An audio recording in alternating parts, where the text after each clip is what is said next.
সুপ্রিয় দর্শক, বাংলাদেশ টেলিভিশনের নিয়মিত আয়োজন নিপীড়নের স্মৃতি অনুষ্ঠানে আপনাদের সবাইকে স্বাগত জানাচ্ছি।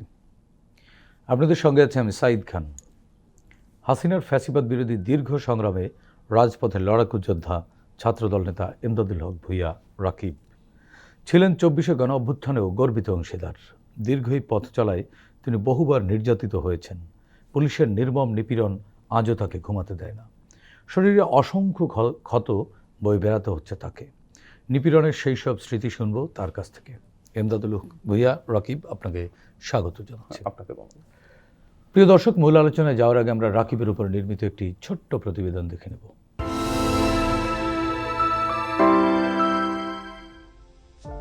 এমদাদুল হক ভূঁইয়া রাকিব বাংলাদেশ জাতীয়তাবাদী ছাত্রদল ঢাকা মহানগর পশ্চিম শাখার সাবেক যুগ্ম আহ্বায়ক। রাজধানীর আদাবর এলাকায় শেখেরটেক এলাকার বাসিন্দা। বাবা মোহাম্মদ আসাদুজ্জামান ভূঁইয়া শিক্ষকতা পেশা থেকে অবসর নিয়ে এখন ব্যবসা করছেন, আর মা হেনা বেগম গৃহিণী। ৩ ভাই বোনের মধ্যে সবার ছোট রাকিব। এসএসসি ও এইচএসসি পাশের পর এমদাদুল হক ভূঁইয়া রাকিব রাজধানীর একটি বেসরকারি বিশ্ববিদ্যালয় থেকে কম্পিউটার সায়েন্স অ্যান্ড ইঞ্জিনিয়ারিং বিভাগ থেকে স্নাতক সম্পন্ন করেন। ছোটবেলা থেকে রাজনীতি সচেতন রাকিব ছাত্রদলের বিভিন্ন শাখায় দায়িত্ব পালনের পাশাপাশি ২৪শে জুলাই বিপ্লবে রাজপথে গুরুত্বপূর্ণ ভূমিকা রাখেন। হাসিনার ফ্যাসিবাদী আমলে তিনি অসংখ্য মামলা ও হামলারও শিকার হন।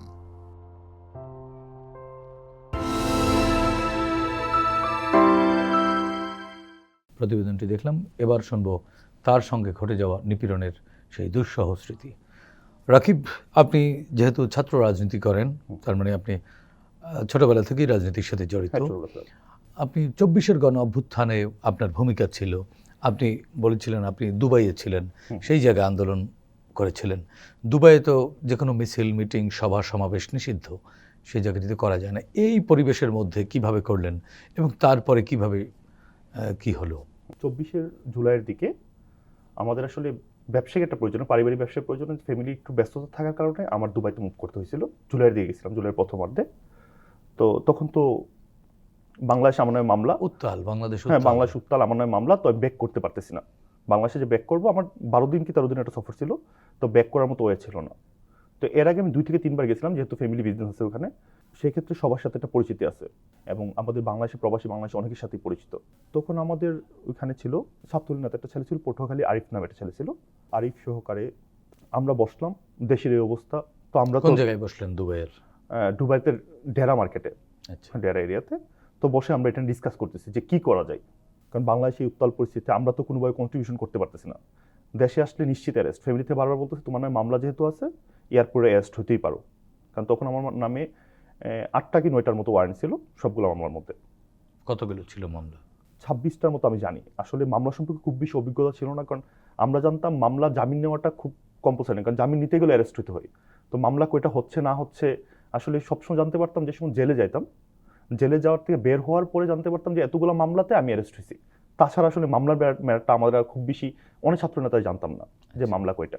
তো কথা বলতেছি, ওই দেশের যে সিচুয়েশনটা, যে আন্দোলন সংগ্রাম নিষিদ্ধ, অনেক কিছু জানার সুযোগ হয় না, কারণ এটা ইমোশনাল ফ্যাক্ট। দেশের সিচুয়েশন, আমাদের ছাত্র ভাইরা মারা যাচ্ছে, আবু সাইদ মারা গেল। ওই দিন আবু সাইদ মারা যাওয়ার ২ দিন পরেই সবাই মিলে প্ল্যানিং করলাম যে আমরা প্রোগ্রাম করব। প্রোগ্রামের লোকেশন কোথায়? খেজুর পার্কে। খেজুর পার্ক নেক্সট টু একটা সুপার শপ আছে, এটার অপোজিটে। তো সেই ক্ষেত্রে সবাই প্লে কার্ড রেডি করলাম, যেটা আমাদের চিরাচরিত সারা জীবন মানে ছাত্র রাজনীতি করাতে যে প্লে কার্ডগুলো, নিজের প্লে কার্ড লেখলাম, কারণ প্রিন্টিংয়ের খুব বেশি একটা ব্যবস্থা, আমরা খুব বেশি কমিউনিকেশন করতে পারছিলাম প্রিন্টিংয়ের জন্য। তো নিজের হাতেই তৈরি করলাম প্লে কার্ড। তো এখানে শ্রমিক বাইরা ছিল, তখন সব মিলিয়ে আমাদের ৫০ থেকে ১০০ জন একটা প্ল্যানিং ছিল। তো সেক্ষেত্রে আস্তে আস্তে লোকজন আস্তে আস্তে আস্তে আস্তে এটা কয়েক হাজার লোকে পরিণত হয়েছে। তো দুবাইতে এরকম ক্রাউডেড প্ল্যাটফর্ম হয় না। তো প্রথম ঢোকাতে আমাদের বক্তব্য, তারপর স্লোগান মিছিল নিষিদ্ধ, এটা সেক্ষেত্রে আমাদের খুব বেশি ধারণা ছিল না। তো আসলে স্লোগানটা আসলে সবার মাধ্যমে আসা পড়ছে, কারণ সবাই সবার জায়গা থেকে মানে বিরক্ত হইতে প্রতিবাদ জানাইতে গিয়ে, তো সবার জায়গা থেকে দেখা যাচ্ছে স্লোগান দেওয়া হলো। তো স্লোগান মিছিলের পরপরই তখন আমাদের মিছিল করে আমরা প্রায় শেষ, দেখছি পুলিশের গাড়ি আসতেছে। তো সবাই সবার জায়গা থেকে আমাদেরকে যারা ওখানে যারা অভিজ্ঞতা সম্পন্ন লোক যারা অ্যাকচুয়াল প্রবাসী, তো সবাই বলতো সরে যাওয়ার জন্য। তো আমরা এখন থেকে সরে আসি। তো সরে আসার পরে পরবর্তীতে মনে হয় আমাদের মিছিল থেকে 3 জন আমার জানা মতে অ্যারেস্ট হয়েছিল অন স্পট। On spot. তো আমার যে লোকেশন রেখে এখানে নিচে দেখলাম পুলিশ। তো এমন সময় আমার একটা কাজিন এখন বিজনেস যে দেখে, তো বলতেছে তুমি বাসা থেকে তাড়াতাড়ি স্কিপ দাও। তো আমি ওনার বাসায় ছিলাম। তো বাসা থেকে স্কিপ দিয়ে আমি প্রথম শারজাহ নামে একটা এলাকা আছে, শারজার দিকে মুভ করি। তো শারজাতে মুভ করে আসলে বাংলাদেশের পুলিশিংটা আর দুবাইয়ের পুলিশিংটার মধ্যে হিউজ ডিফারেন্স। ওদের পুলিশিংটা অনেক উন্নত। তো তো শারজাতে মুভ করার পরে আমি পরের দিন দেখি এই আশেপাশে সেম অবস্থা, বাসা আশেপাশে পুলিশ। তারপর আমি আপনার সত্যিকার অর্থে যদি ইন্টারন্যাশনাল রুলসের বাইরে আসলে বাংলাদেশে তো জেল খাটছে যেটা, এটা হচ্ছে আমি পরিবারকে দেখতে পারতাম উইকলি একদিন অথবা মান্থলি একদিনের সময় ছিল। কিন্তু ওখানে কারাবরণটা তো এত ইজি ছিল না, আর তখন পর্যন্ত সরকার পতন হয় নাই। তার মধ্যে আমরা যতটুকু শুনতে পারছি আমাদের যেখানে অ্যাম্বাসিগুলো থাকে এগুলো কিন্তু আমাদের জন্য, প্রবাসীদের জন্য অথবা বাংলাদেশের মানুষের জন্য, মূলত বাংলাদেশের অ্যাম্বাসি। ওদের বিহেভটা ছিল আমাদের এগেনিস্ট বিহেভ। তখনকার অ্যাম্বাসিডর যে ছিল এবং অফিসের কর্মকর্তারা আমাদেরকে উল্টা ব্লেম দিচ্ছে। আপনি হয়তো দেখতে পারবেন বাংলাদেশের প্রত্যেকটা নিউজে কিন্তু তখন আমাদের আন্দোলনের বিরুদ্ধে স্টেটমেন্ট দিচ্ছে। তো এই জিনিসগুলো কিন্তু স্বাভাবিক কারণে ফরেন পলিসির জন্য খুবই বাজে একটা সিচুয়েশন আমাদের জন্য। মানে তার মানে আমাদেরকে ওয়ান কাইন্ড অফ সন্ত্রাস দেশ থেকে স্বঘোষিত করে। তো একটা কান্ট্রি যে সময় আমাকে সন্ত্রাস হিসাবে বলে, তো অন্য দেশে কিন্তু আমাকে সন্ত্রাসী হিসাবে চিহ্নিত করবে। তখন সিচুয়েশনটা আসলে এই ধরনের সিচুয়েশন যে আমি দেখতেছি দুবাইতে থেকে আমি ভিসাতে এক্সিট করতে পারবো না, কারণ যে সময় ভিসাতে গেলে এয়ারপোর্টে আমাকে অ্যারেস্ট করবে। এর মধ্যে প্রত্যেক মানে RTV সহ কয়েকটা পত্রিকায় নিউজ দেখলাম যে নিউজের মধ্যে আমাদের ভিডিওটা আসে পড়ছে। ওই সময় আমি স্লোগান দিতেছিলাম, কারণ আসলে ওখানে স্লোগান আমরা 2 থেকে 3 জন দিই, কারণ ছাত্রদল করা ছেলে ছাড়া তো অথবা পলিটিক্স করা ছেলে ছাড়া তো স্লোগানগুলো জানে না অনেকটা। তো যে সময় স্লোগান দিই এগুলো তো বারবার রেকর্ডেডগুলো দেখতেছিলাম। তো সেই অবস্থার মধ্যে দেখতেছি যে বারবার আবার আবুধাবিতে সেই অবস্থা। তখন আমি দুবাইয়ের পার্শ্ববর্তী দেশ ওমান, তখন আমাকে একজন বুঝিয়ে দেয় যে দুবাই থাকলে তোমার অ্যারেস্ট নিশ্চিত, আর এমন যদি ফাঁসি হয় অথবা যাবজ্জীবন হয়ে যায় এমন তো পসিবল না যে ফ্যামিলি কারোর সাথে মিট করতে পারবা। তো দিন শেষে আসলে প্রত্যেকটা মানুষ তার জীবনকে ভালোবাসে, আমি নিজেও ভালোবাসি আমার জীবনকে। দেশের জেল জুলুম আর প্রবাসী জেল জুলুমের মধ্যে অনেক পার্থক্য। তো সেই ক্ষেত্রে পরবর্তীতে মানে চিন্তা করলাম যে আর সম্ভব না থাকা। তখন ওখানে আপনার অনেক ধরনের মিডিয়া, মানে যেটা বাংলা ভাষায় দালাল বলা হয় আর কি। তো দালালকে ধরলাম। তো দালাল ধরার পরে উনি ওমান বর্ডারে নিয়ে যায় এবং ওনার মতো প্রসিডিউরগুলো ক্রিয়েট করে। এর মধ্যে শুনলাম আরও 2 জন অ্যারেস্ট। তো এর মধ্যে আমাদের সহযুদ্ধ 2 জন মোটামুটি সেফ, এক্সিট নিতে পারে নাই, বাট খুব সাইডে ছিল, আর একজন আমার সাথে মুভ করছিল। সরকার পতন হওয়ার পরে মোস্ট প্রবাবলি বর্তমান সরকারের প্রধান উপদেষ্টা দুবাই সরকারের সাথে আলোচনার পর আমরা জানতে পারি যে সিচুয়েশন একটা আন্ডার কন্ট্রোল। এর মধ্যে সবাই জেল থেকে বের হচ্ছে, কিছু মুক্তি পেলে তখন আমি মুক্তি পাওয়ার কিছুদিন আগে যে সময়টা কথা বলতো তখন আমি শুনলাম যে এটা নিয়ে আর কোনো অ্যারেস্ট করা হবে না। তখন আমি আবার সেম ওয়েতে মানে টাকার মাধ্যমে, ওই দেড়হাম বলা হয় ওখানের অ্যামাউন্টটা, ওইটার মাধ্যমে আবার সেমভাবে বর্ডার ক্রস করি। তখন আমি আবার দুবাইতে থেকে গেছি, এক্সিট করছি, ইন করছি, এটা কিন্তু অন রেকর্ডে নাই। তো সেক্ষেত্রে আমি লিগাল, তো পরবর্তীতে লিগালি ব্যাক করার সুযোগ হয়েছে আর কি। দুবাই থেকে বাংলাদেশে ফিরলেন, ফ্যাসিস্ট মুক্ত একটি বাংলাদেশে। এই বাংলাদেশ থেকে তো মামলার ভয় পালিয়ে গিয়েছিলেন। সেই মামলাগুলো কেন হয়েছিল, বা সেই মামলাগুলো যে কারণে হয়েছিল বা গ্রেপ্তার হয়েছিলেন, বললেন যে বাংলাদেশেও বহুবার গ্রেপ্তার হয়েছেন, সেই গ্রেপ্তারের মধ্যে কোন জিনিসটা জীবনেও ভুলতে পারবেন না, কোন নিপীড়নটা? আমি বাংলাদেশ থেকে মামলার বয়ে যাওয়া হয়নি, তখন একটা ব্যক্তিগত প্রয়োজনে, মানে ব্যবসায়িক কাজে। আমি তো আর বিজনেসম্যান না, আমি ছাত্র রাজনীতি করি। পরিবারের একটা বিজনেসের প্রয়োজনে আমার একটা ডকুমেন্ট দিতে হবে, ফ্যামিলির ডকুমেন্ট, যেটা আমি গিয়ে স্টে করে থাকতে হবে। তো যার জন্য যাওয়া আর কি। তখন তো সিচুয়েশনটা এরকম যে আমি ব্যাক করতে পারতেছি না, কারণ মামলা ছিল। ইন কেস যদি আমাকে এয়ারপোর্টে অ্যারেস্ট করা হয়, যেটা অনেক ছাত্র নেতাদেরকে মামলার কারণে ফিরতে পারছিলাম না, কারণ ওই সময় সিচুয়েশনটা এরকম ছিল। তখন আমার পাসপোর্ট চেক করলে অটোমেটিক মামলা পাইতো, পাসপোর্ট এনআইডি রিলেটেড, মানে অনলাইনে মামলাটা পেয়ে ফেলতো। তো সেক্ষেত্রে ওই চিন্তাতে ফ্যামিলি থেকে খুব বারবার নিষেধ করতেছিল। তো সেই ক্ষেত্রেই ব্যাক করা হয় না আর কি। বাংলাদেশি মামলায় বা গ্রেপ্তার হয়েছিলেন কখনো? 2013 সালের কথাটা আমি বলতে পারবো না। সেটা কি ছিল? আমি 2013-এ, আমাদের তখন সিচুয়েশনটা এরকম ছিল বাংলাদেশের যে খুবই মানে আন্দোলন ছাড়া আমাদের কাছে কোনো রাস্তা ছিল না। তো 14 নির্বাচনের আগে তখন আমাদের একমাত্র রাস্তায় আন্দোলন, কারণ দেশের তখন তো আপনাদের দলীয় আন্দোলন চলছিল। শেখ হাসিনা ফ্যাসিজমের এগেইনস্টে দলীয় আন্দোলন ছাড়া আমাদের কাছে কোনো রাস্তা ছিল না। তো আমাদের সময়টা এরকম যেত যে সত্যিকার অর্থে আমরা যেহেতু ছাত্র রাজনীতি করি, তো সেক্ষেত্রে দেখা যাচ্ছে তখন ছাত্রলীগ সেন্ট্রাল প্রেসিডেন্ট সেক্রেটারি আমরা তেরোর সময় আব্দুল কদুর বিয়া জুয়েল ভাই ছিল, সেক্রেটারি ছিল হাবিব ভাই, তো ওনারা মহানগরকে প্রোগ্রাম থ্রু করতো, তো মহানগর আমাদেরকে প্রোগ্রাম দিত। আবার দেখা যেত যে আমরা কোনো political- তখন আমি আদাবর থানা রাজনীতি করি, ওয়ার্ডের পলিটিক্সটা করি, তখন আমাদের থানা নেতৃবৃন্দ প্রোগ্রাম দিত। আবার দেখা যেত তো স্থানীয় আসনের যে নেতৃবৃন্দ ছিল তারা প্রোগ্রাম দিত। তো আমাদের কি প্রোগ্রাম ছিল সেগুলো? সেটা প্রোগ্রাম হচ্ছে গিয়া মানে কিভাবে হরতালের আটকের বিষয়টা জানতে চাই। হ্যাঁ, হরতাল এগেন্সি মিছিল। তো দেখা গেছে যে এর আগের দিন রাত্রে 12টার সময় আমরা লাস্ট মিছিল করছি, মশাল মিছিল। কোন এলাকায় এটা করছি, মশাল মিছিল করছিলাম আমরা শ্যামলী এলাকায়। আচ্ছা, তো শ্যামলী এলাকায় মশাল মিছিল করার পরে তখন আমাদের আদাবর থানা ঢাকা উদ্যান এরিয়া একটা আছে, এটা আদাবর মোহাম্মদপুরের মধ্যবর্তী। তো সকালে প্রোগ্রাম করে ওখানে প্রোগ্রাম করতে হবে। তো আমরা মিছিলের উদ্দেশ্যে বের হই। তো মিছিল শুরু করার পরপরই অজ্ঞাত জায়গা থেকে ককটেল বিস্ফোরণ হয়। আওয়ামী লীগ নিজেরা ককটেল বিস্ফোরণ করে আমাদেরকে দায় আটকানোর চেষ্টা করতো। ককটেল যেখানে মিছিলের মাঝখানে যদি বিস্ফোরিত হয় তো ছন্ন ছাড়া হয়ে যায়। আমি দৌড় দিই। তো দৌড় দেওয়ার পরে থেকে পিছন থেকে আমি একটা মুসপারি লাঠি দিয়ে আমাকে আঘাত করে, তো আমি সাথে সাথে মুখ থুবড়ে রাস্তায় পড়ে যাই। তো রাস্তায় পড়ে যাওয়ার সাথে সাথে তো ওখানে তো ছিল এরকম সিচুয়েশন ছিল বাংলাদেশের, যে সময় আমরা মিছিল করতাম তখন স্থানীয় যুবলীগ, ছাত্রলীগের ছেলেরা অথবা আওয়ামী লীগের ছেলেরা চেয়ার বিছিয়ে রাস্তায় বসে থাকতো আমাদের আন্দোলনের সময়। বসে ওরা সিগারেটে শুক টান দিত আর আমাদেরকে খুঁজতো কখন পাবে আর কখন মারবে। তো ওদের যে ম্যাসাকার, ওদের যে চিরাচরিত ঐতিহ্য, ওরা ম্যাসাকারের মতো তখন মারে। তো তখন মনে আছে আমার হয়তো এখানে ছোট্ট দাগ দেখা যায়, এখন আছে কিনা আমি জানি না। তো মুখে দাগ টাগ পড়ে গেছে। তো এমন সময় একটু পরেই এটা ম্যাসাকারের মতো মানে প্রায় 20 থেকে 25 মিনিট তখন আমি অজ্ঞান হয়ে যাই। এরপরে আমার খুব আপনি শুরুটা এবং যতক্ষণ পর্যন্ত সেন্স ছিল আমার সেন্স ছিল, আমি যতটুকু আমাকে যেসব লাঠিটা পিছন থেকে আঘাত পড়ে পায়ের মধ্যে, তো আমি তো পড়ে যাই। পড়ে যাওয়ার পরে আমার পিঠে 2-3টা বাঁশের আঘাত পড়ে। লাঠি মেরেছিল? এটা পুলিশ ছিল না তখন, আওয়ামী লীগের নেতা কর্মী ছিল। তখন একজন বলে যে পিছন দামার লাভ নাই, সামনে দামার, আর ছেলেটা লম্বা সম্বা আছে, বড় সড়ো, মায়েরা শান্তি পাবি।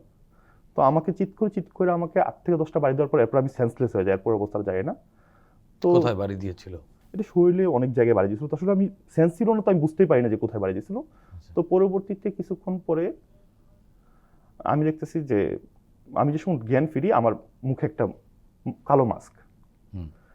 তো কালো মাস্ক পরা অবস্থায় তো আমি আপনার লেগুনা অথবা পুলিশের জিপ আমি তো দেখতে পারতেছি না, আমি নিচে শুয়ে রয়েছি। এতটুকু ফিল করতে নিচে শুয়ে রয়েছি, কারণ আমার পায়ের পাশে মানে জুতার খাসখুস আওয়াজ পাচ্ছি। তো শুয়ে রয়েছি। তো পুলিশ পিছন দিয়ে এমনি লাঠি দিয়ে ওরা নিজেরা অনেক ধরনের কথা বলতেছে, ওরে মাইরা ফেলা উচিত, ওরে গুলি করে ফেলা দেওয়া উচিত। তো এই ধরনের কথা তো শুনতেছি। তো এর মধ্যে কিছুক্ষণ পরে এই মাস্ক পরা অবস্থায় গাড়ি থেকে আমাকে নামাই। তো নামানোর পরে হুইল টান দিলে যেটা আওয়াজ করে এরকম একটা আওয়াজ পাইছি।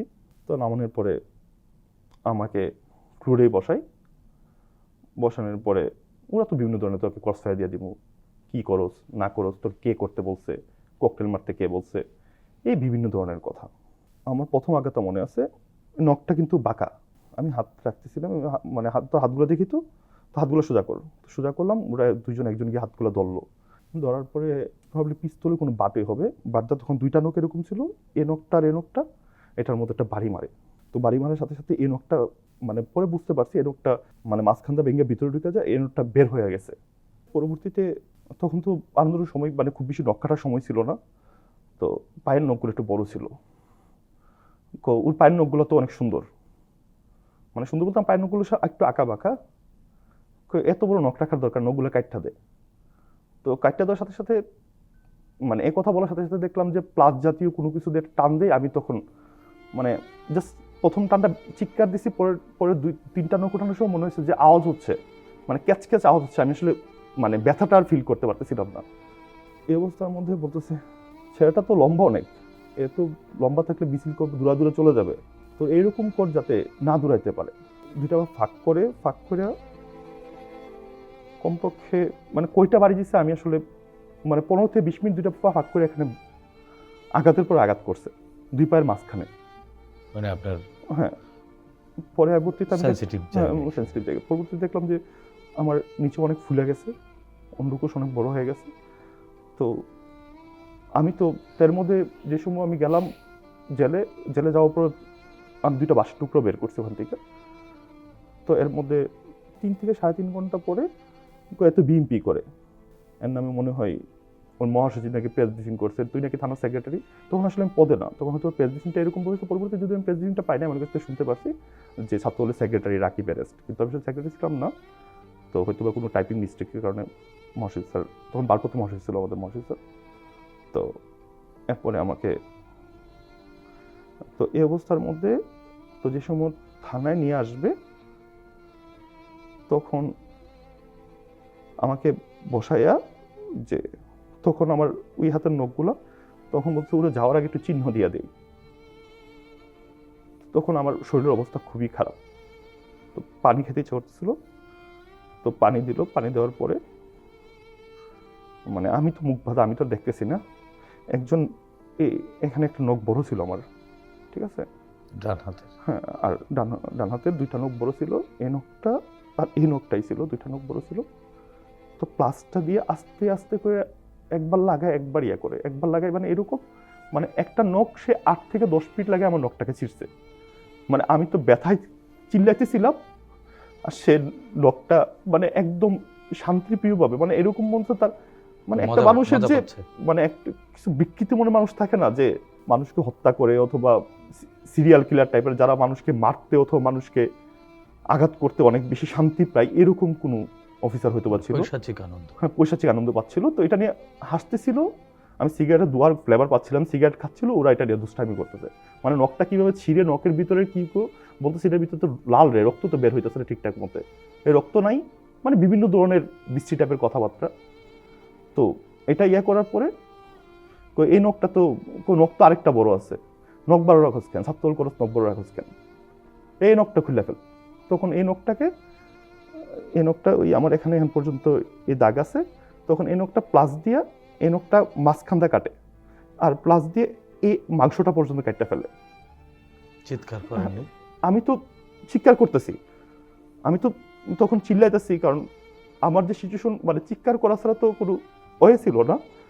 তো নখগুলা কাটে, তখন একটা ভিতরে নখ কাটার পরে একটা করাত নিয়ে আসে, মানে করাত টাইপের চিকন করাত, এটার ভিতর দিয়ে আবার সে বসাচ্ছে, আমি চিৎকার করতেছি।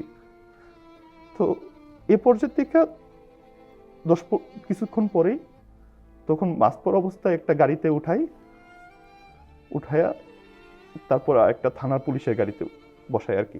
বসানোর পরে তখন তো থানা পুলিশের গাড়িতে যখন বসাইছে তখন তো আমি অনেক ব্যথিত, মানে অবস্থা খুবই খারাপ। তো তখন মাস্ক খুলে দিছে, তো মাস্ক খুলে দেওয়ার পরে নিয়ে বলছে, থানায় নিয়ে যেতে বলছে। তখন আমার বাইয়ার বেসমেন্ট একটা এসআই ছিল, আমার আপন বগ্নিপতির, ও দেখে আমাকে চিনতে পারছে। তখন আমার বগ্নিপতির যে বেসমেন্ট সাব ইন্সপেক্টরটা ছিল, তো আমাকে চিনতো, তখন কুমিল্লাতে আমাদের বাসায় একবার গেছিলো স্বাভাবিক কারণে। সে তখন বলে যে আগে মেডিকেলে নিয়ে যায়। তার ড্রাইভারকে বলতেছে, এটা আমানের শালা, ওরে আগে বাইকে লোকগুলো ফোন দিল, বাইরের সাথে কথা বললো যে এরকম কিন্তু শালা নাকি কহ, কারণ আমারও ফোনে পাচ্ছে না, ঘুরে আগে মেডিকেলে নিয়ে যায়। তো মেডিকেলে নিয়ে আঙ্গুলগুলো ব্যান্ডেজ টেজ করলো, নিয়ে বাইয়া খাইতে দিল। খাইতে দেওয়ার পরে তখন আমাকে হাজতে ইয়াতে নিয়ে গেল। তখন দেখলাম কিছুক্ষণ পরে ম্যাজিস্ট্রেট আসতেছে, ম্যাজিস্ট্রেট আঙ্গুল কীভাবে এরকম হয়েছে। তখন ওসি কে ছিল আমার আসলে মনে নাই, তখন ওসি না, একজন এডিসি, যেহেতু একটা সাপলা ছিল, এডিসি একজন বলতেছে যে আর ককটেল মারতে গিয়ে হাতুইটা গেছিল মনে হয়। তো ওরা বিভিন্ন ধরনের কথাবার্তা, মানে হাসাহাসি করতেছে আমাকে, মানে আমি ব্যথা পাচ্ছি, ওরা এটা নিয়ে হাসাহাসি করতেছে, আনন্দ হচ্ছে, হ্যাঁ পয়সা মানে হাসাহাসি করতেছে। তখন ম্যাজিস্ট্রেট দেখলাম আমাকে 6 মাসের সাজা দিল, মানে ভ্রাম্যমাণ আদালত 6 মাসের সাজা দিল। তো পরবর্তী জেলে গিয়ে দেখি আরো কিছু মামলা, আমার আগে প্রিভিয়াস 2টা মামলা ছিল, আরো 2টা পেন্ডিং মামলা দিল। তো তখন জেলে, এবং জেল থেকে জামিনের ম্যাটারটা অনেক ম্যাসাকার একটা। জেলে চিকিৎসা করাতে পেরেছিলেন? হ্যাঁ, জেলে চিকিৎসা করাতে পারছিলাম বলতে আসলে আমি ধন্যবাদ না দিলে নেই। তখন আমাদের প্রয়াত শফিল বাড়ি বাবু ভাইকে হয়তো চিনেন, স্বেচ্ছাসেবক দল নেতা ছিল, উনি মারা গেছেন। উনি সবসময় ট্রিটমেন্টের জন্য, মানে উনি কাশিমপুরে একজন ভালো ডাক্তার ছিল, কাশিমপুর 2-এ ঢাকা মেডিকেলে, মানে উনি সর্বোচ্চ পরিমাণ প্রেশার নিছে যে আমি কীভাবে মেডিসিন, ডাক্তার, ওষুধ টষুধ পাওয়া যায়। সেক্ষেত্রে আমরা দাদুকে বুয়া জুয়েল ভাই ছিল, শরীফুদ্দিন জুয়েল, সবাই ট্রিটমেন্টের জন্য, মানে সবাই খুব ক্রেজি অবস্থা ছিল। কারণ আমাকে অবস্থা দেখে, আর তখন তো আমি বয়স অনেকটাই ছোট, ছাত্র রাজনীতি প্রথম, মানে আমাদের রাজনীতির বয়স মাত্র 4 থেকে 5 বছর বয়স। সেই অবস্থার মধ্যে মানে 4-5 বছর চিনে একটা ছোট একটা ছেলেকে এই ধরনের ম্যাসাকার করছে। তো জেলের ভিতরে ওনারা সর্বোচ্চ পরিমাণ চেষ্টা করে ট্রিটমেন্ট করার জন্য। তো দিন শেষে জেলের ভিতরে ট্রিটমেন্ট তো জেলের ভিতরে ট্রিটমেন্টই প্রপার হয় না। জাস্ট 2 দিনের জন্য ঢাকা মেডিকেলে যাওয়ার সুযোগ হয়েছিল। তো ঢাকা মেডিকেল থেকে যেহেতু ন্যূনতম যে ট্রিটমেন্ট, কারণ তখন আমাদের ড্যাবের যে নেতারা ছিল, তখন আমাদের ড্যাবের যারা নেতারা ছিল, আমান ভাই ছিল, ডাক্তার আমান ভাই। হ্যাঁ, আমান ভাই তখন আমাকে দেখার পরে তো আমান ভাই আমাকে কিছু পার্সোনালি ওষুধ দিয়ে দিয়েছিল, যেটা পরে জেলে গেটে এগুলো খাওয়ার পরে তখন তো আমার সেন্স কাজ করে কি ওষুধ দিচ্ছে কি না দিচ্ছে, এগুলো সেন্স কাজ করতেছিল না। এবং জেল থেকে বের হওয়াটা অনেক ম্যাসাকার ছিল, মানে আমার জন্য, মানে আমাদের যারা ছাত্র রাজনীতি করি। রাকিব, 2013 সালে যে নিপীড়িত, যে পরিমাণ টর্চার্ড, সবটা শুনতে গেলে আসলে এরকম 10টা প্রোগ্রামেও শেষ করা যাবে না। একেবারে মানে ছোট করে যদি বলতে বলি, কতটা কষ্ট সহ্য করতে হয়েছে? আমি শিক্ষকের সন্তান, তো মধ্যবিত্ত ফ্যামিলি, মানে আমাদের এডুকেশন বেসড ফ্যামিলি, কারণ আমাদের পরিবারটা এরকম যে একদম সচিব থেকে শুরু করে পুলিশে, মানে একদম পিউন পর্যন্ত যে যতটুকু শিক্ষিত সেরকম। আর পলিটিক্স শুধু আমিই করি, আর একজন কাকা করে। তো তখন কাকা, আমার একটা কাকা মোস্ট প্রবাবলি তখন উপসচিব ছিল, তো মামুনুর রশিদ। তো উনি আমার নামে রেফার করাতে তখন দেখা যায় সাথে সাথে মন্ত্রিপরিষদ বিভাগ থেকে শুধু আমি কিন্তু 6 মাস জেল খাটিনি, আমি 4 মাস পর আঙ্কেল রেফার কাকা করতে আমার বাচ্চা কি করতে পারে আমি জানি। দোষক্ষেত্রে বলছে আমার বাচ্চাটা কি করতে পারে আমি জানি, আমার বাচ্চাটা ককটেল মারতে পারে না, তোমরা পলিটিক্যাল কারণে ইয়ে করছো, এটা সুযোগ থাকে তাহলে তুমি এটাকে স্কিপ দাও। তো সাথে সাথে দেখলাম যে উনি মন্ত্রিপরিষদ বিভাগ থেকে আমার জামিনের পর মন্ত্রিপরিষদ বিভাগ থেকে ইউএনডিপিতে একটা প্রজেক্টে দিয়ে গেছে। তো মানে আমাদের ব্যাপারটা ছিল কি, আমরা তো রিজাল্ট সাফার হইতাম। তো আমাদের পরিবারের পুলিশ সদস্য সচরাচর বান্দরবন, যারা সচিবালয় ছিল তারা খুব ভালো, মানে অনেক অনেস্ট থাকতে তখন চাকরি যাইতো না, চাকরি তো দিতে পারতো না, তখন দেখা যায় এমন পোস্টিংটা দিত, ডাম্পিং একটা পোস্টিং দিত। মানে আমার জন্য সবচেয়ে খারাপ লাগতো যে সময় এসে ওদের সামনে ফেস করতে পারতাম না। কারণ কিসের জন্য? কষ্ট। রাকিবের রিলেটিভ, রাকিবের কাকা, রাকিবের মামা, মানে শিশুদের এই জন্য অপরাধ, মানে কেন রাকিবের আত্মীয়, এটাই বড় অপরাধ। ওনার তো এরকম ছিল, এরকম না যে আমার কাকা মামারা সবাই পলিটিক্যাল, অনেকে একদম নিতান্ত নন পলিটিক্যাল, তাদের এরকম সিচুয়েশন হতো। রাকিব, আপনি এই সকল নির্যাতন নিপীড়নের তো বিচার চান এই বাংলাদেশে। বিচার চাই বলতে, আপনি মামলা করেছেন কখন? না, আমি মামলা করেছি 2017 সালের অ্যারেস্টের ম্যাটার নিয়ে মামলা করার খুব বেশি ইচ্ছা আছে। 2017 সালে তখন আমি শাহবাগ থেকে অ্যারেস্ট হই, ঠিক আছে। তখন ছাত্রলীগ যুবলীগরা ধরে আমাকে অ্যারেস্ট করে এবং ওখানে মারধর করার পরে আমি তখন শাহবাগ থানায় আসি। তখন আমার গোল্ডের চেইন ছিল, হাতে একটা ওয়াচ ছিল টিজোটের মনে হয়, এগুলো জমা দেওয়ার পরে এগুলো নেওয়া যায়। আর এর চেয়ে বাজে জিনিসটা যেটা হয়েছে, 2017-তে তখন আমি 13-তে আমি চিকন ছিলাম, 17 একটু হালকা এরকম, এখন একটু চিকন ছিলাম বাট একটু মোটাই ছিলাম। তো তখনকার ওসি ছিল শাহবাগ থানা আবুল কালাম আজাদ। তো ও প্রথম আমাকে বসার পরে একটাই বৃষ্টিকে গালি দিচ্ছে। ওই দিন জুবাইদুর রহমান অথবা তারেক রহমানের কোনো একটা ডেট ছিল, আমার আসলে অ্যারেস্ট অবস্থা তো খুব বেশি মনে পড়তেছে না। তখন ওনাদেরকে নিয়ে খুব বাজে ধরনের একটা গালি দিচ্ছে, যে গালিটা অন দ্য রেকর্ডে আসলে বলা যায় না, মানে খুব অশ্রাব্য গালি দেই। গালি দেওয়ার পরে ও সাথে সাথে আমাকে কলার টান দিয়ে একটা কথা বলে যে তোকে আর কোনোদিন দাঁড়াইতে দিব না আমি, তো তোকে কোনোদিন দাঁড়াইতে দিব না। আর তোর কাকা তো ফরিদ না, ওসি বান্দরবন, আমার বেসমেন্ট না, আমি তো জানি কি সেজন্য বান্দরবন ট্রান্সফার করছে বিএমপি নি। এ কথা বললে সুহাই কোমরটার মধ্যে কমপক্ষে 40 থেকে 45টা কোমর, মানে শুধু কোমর এক জায়গায় বাড়ি দিয়েছে। তখন মামুন খান নামে একটা ছেলে ছিল, মামুন খান আমাদের বড় ভাই, সেন্ট্রাল ভাইস প্রেসিডেন্ট ছিল, ওনাকেও মারছে আমাদের আসলে, কিন্তু আমাকে 40 থেকে 42টা কোমরে এক জায়গায় মারছে, যে তোকে কোনোদিন সোজা হয়ে দাঁড়াতে দিব না। দাঁড়াতে পারছেন? হ্যাঁ, আলহামদুলিল্লাহ। আমি ট্রিটমেন্ট থাইল্যান্ডে গিয়ে ট্রিটমেন্ট করছি, হ্যাঁ ইন্ডিয়াতে ট্রিটমেন্ট করছি, বাংলাদেশে ট্রিটমেন্ট করতেছি। আপনার সাথে যেটা হয়েছে এটা মধ্যযুগীয় বর্বরতাকেও হার মানায়, নিশ্চয়ই এর বিচার হওয়া উচিত। আমি ওসি আবুল কালাম আজাদ এগেইনস্ট আমি বিচার চাইবো, তার চুরির জন্য বিচার চাইবো, তার ঘুষ খেয়ে আমাকে পরবর্তীতে রিমান্ডে না মারার জন্য বিচার চাইবো। রিমান্ড মানে জিজ্ঞাসাবাদ, সেটা মারার না। এবং আমি বিচার চাইবো আপনার তার আমার উপরে এত পরিমাণ বর্বরচিত অত্যাচারের মাধ্যমে। রাকিব, আপনাকে সান্ত্বনা দেওয়ার কোনো ভাষা আমার নেই। আপনি আপ্লুত, পুরো প্রোগ্রাম ধরে আপনি কথা বলতে পারছিলেন, আপনি কাঁদছিলেন। আপনার প্রতি সমবেদনা জানাই এবং এই নির্মমতার বিচার আমরাও চাই। এমদাদুল হক ভূঁইয়া রাকিব, আপনাকে ধন্যবাদ জানাচ্ছি। প্রিয় দর্শক, শেখ হাসিনা সময়ের স্রোতে হারিয়ে যাওয়া এক ঘৃণিত স্বৈরাচারের নাম, যিনি নিজের ক্ষমতাকে দীর্ঘস্থায়ী করতে বিরোধী রাজনৈতিক কর্মীদের উপরে চালিয়েছিলেন নিপীড়ন। তার এই নিপীড়ন পৃথিবীর বহু স্বৈরাচারের রক্তনদীকে করেছে ম্লান, গড়েছে নির্মমতার নতুন রেকর্ড। এমদাদুল হক ভূঁইয়া রাকিব কেবল ভিন্নমত পোষণ করার কারণে তাকে রাজপথে নির্মম নিপীড়নের শিকার হতে হয়। হাসিনার পুলিশ বাহিনী তাকে গুম করে, তারপরও গণতন্ত্র প্রতিষ্ঠার সংগ্রাম থেকে পিছপা হননি তিনি। আমাদের প্রত্যাশা বাংলাদেশ হবে সাহসীদের, যারা জীবন বাজি রেখে এদেশের জন্য লড়ে যাবে। ইতিহাস অবশ্যই একদিন তাদের যথাযথ মূল্যায়ন করবে। দর্শক, এই অনুষ্ঠানে চাইলে আপনিও যোগ দিতে পারেন। আমাদের ইমেইল nipironerstriti.btv@gmail.com পাঠাতে পারেন আপনার সঙ্গে ঘটে যাওয়া যে কোনো নিপীড়নের ঘটনা।